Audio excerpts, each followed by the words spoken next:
Hi, I'm Justin Davidson, General Counsel and Director of Government Affairs at MAR, and I'm joined today by Mark and Scott Delaney, our outside lobbyists for the association.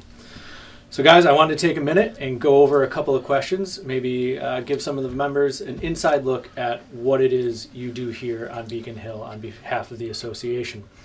So Mark, we'll start it off and I'll ask you, why do we lobby? What happens if you don't lobby, right? The decision makers don't get to consider your input. Your influence isn't brought to bear on decisions they'll be making that may have a real impact on your business.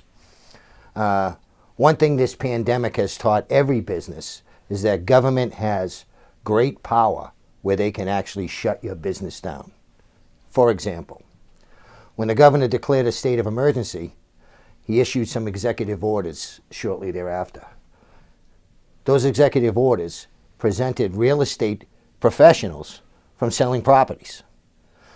A lot of people here may not know that, but the fact is, the way that document was written, real estate brokers and salesmen could no longer sell homes.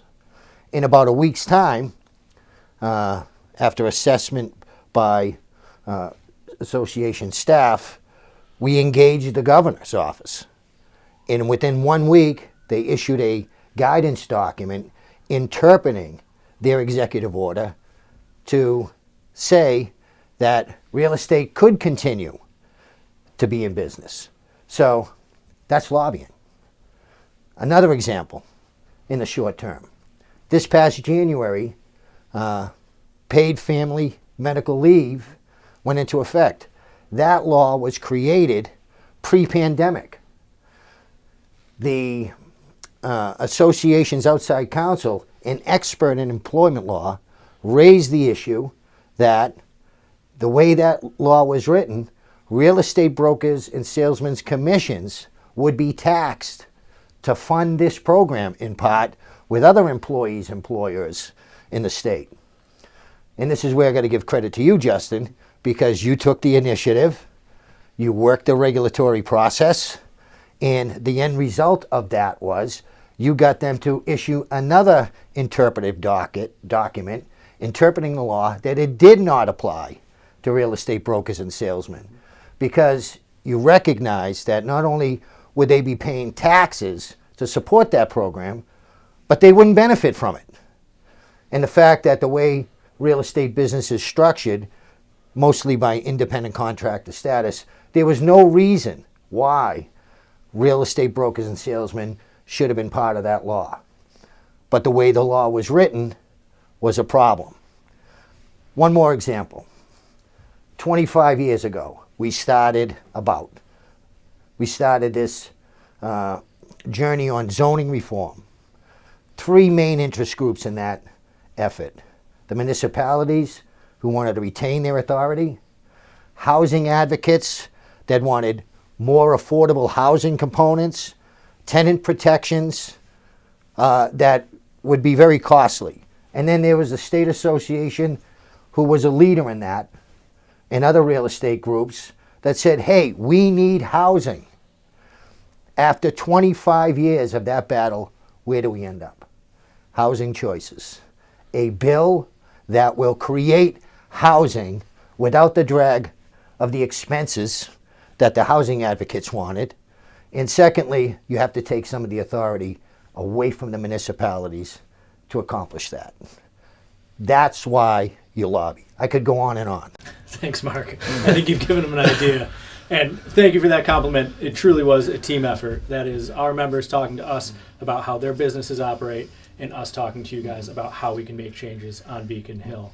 So Scott, Mark talked a lot about why we lobby.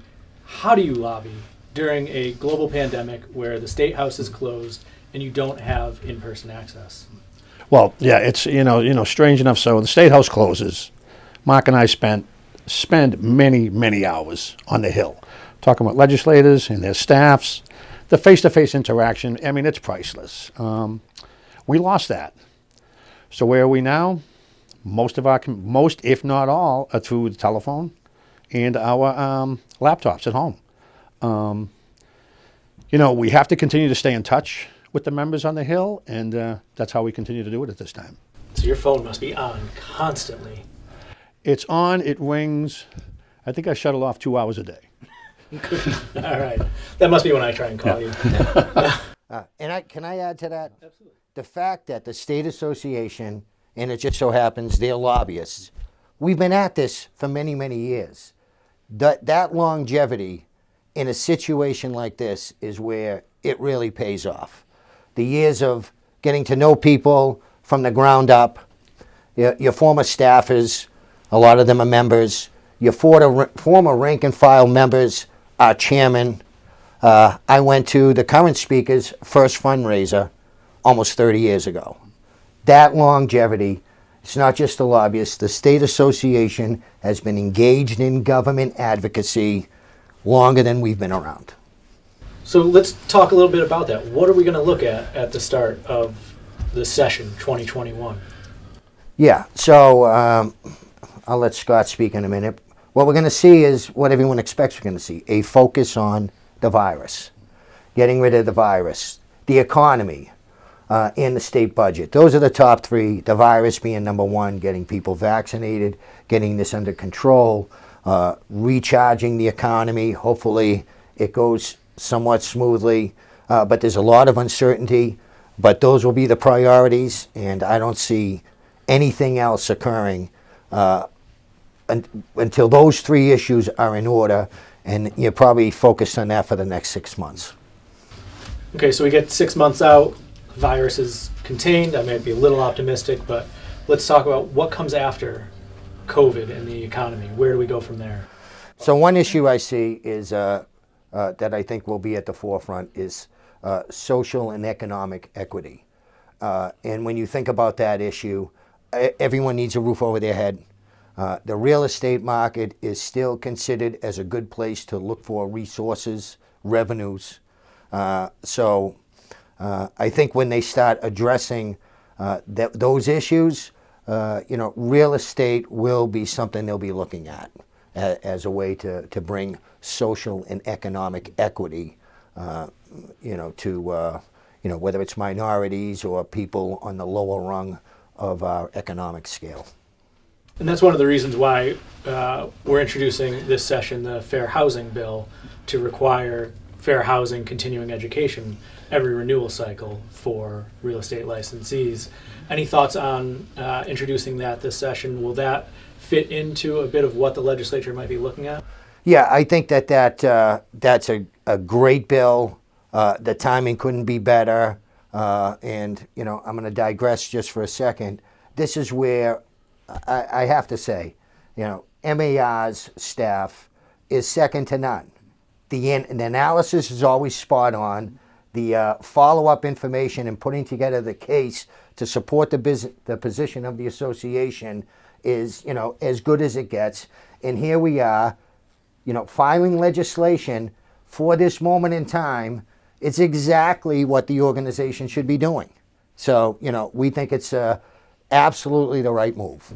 And of course, that came from our Government Affairs Committee, and that was one of their ideas that grew out of reviewing licensing. So, Scott, let's talk about our members for a minute. What can they do to help your efforts on the Hill? We need our members to stay involved. They're an active group. They're a great group. They've been involved for several years now. We just need them to continue that. Our opposition they're just as active. And, the legislature, they're listening to them. We need to stay active. We need to stay on top of the issues and keep that communication going between our members and the legislature. If I could just jump off that, getting back to that original question, why do we lobby? The fact is, the bills that we support, there are people on the other side that oppose them. The bills that we oppose, there are people on the other side and organizations pushing the opposite direction. If we don't meet that with similar advocacy, the decision makers are only going to hear from one side. And again, the impact on the business, in this instance of the realtors, any one of these bills, as you know, Justin, because we've been through this many times, any one of these bills can cause major problems for the real estate industry. So you need stories from our members to help you with the advocacy, to tell the story of real estate agents and the businesses that they're running to be more convincing in the State House. Absolutely. legislators and their staffs, they want to be educated on almost everything.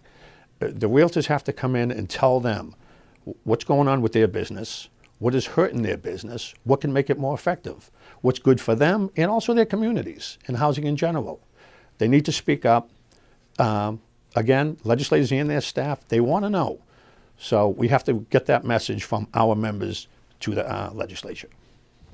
Thank you, gentlemen. Any final words? The only thing I would add is you pointed out, government affairs, your public relations people, the staff that handles the legal analysis, puts the documents together, works with us on the strategies and the game plans to manage these issues and get the results that are best for the realtors.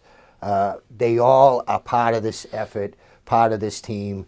Scott just made that point, and it's been very effective. Yeah, and let me just add, every time we have government affairs, I know the members want to hear from us and what's going on politically, what's going on in Beacon Hill, maybe sometimes at the local level. Mark and I go there to learn from them. That's we love to go there, listen to the members, listen to their real stories, what happens in their districts, in their communities, what's happening statewide. We love that education so we can carry that message to the Hill. The members have been priceless with that information, and we need that to keep going. Thank you, gentlemen, for an inside look at what happens on Beacon Hill. Once again, it's Scott and Mark Delaney of Delaney Associates, and from everybody in the association, thank you for all that you do for us. Thank you, Justin. Thank you, Justin.